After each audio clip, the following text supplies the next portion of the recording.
దొండకాయ ఫ్రై దొండకాయలు అయితే కడిగి తుడిచి మంచిగా ఇట్లా చిన్న చిన్న ముక్కలు వేయాలి.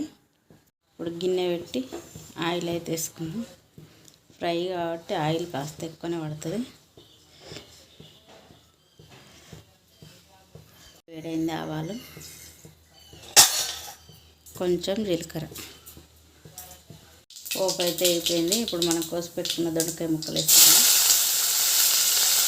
దొండకాయ ముక్కలు అన్నీ వేసి మంచిగా ఫ్రై చేసుకోవాలి. ఎర్రగా ఫ్రై చేసుకోవాలి.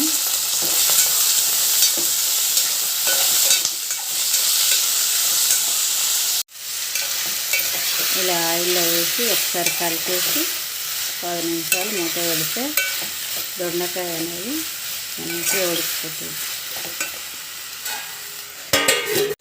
దొండకాయ మధ్యలో మధ్యలో కలబెట్టుకుంటే ఇట్లా ఫ్రై కానివ్వాలి.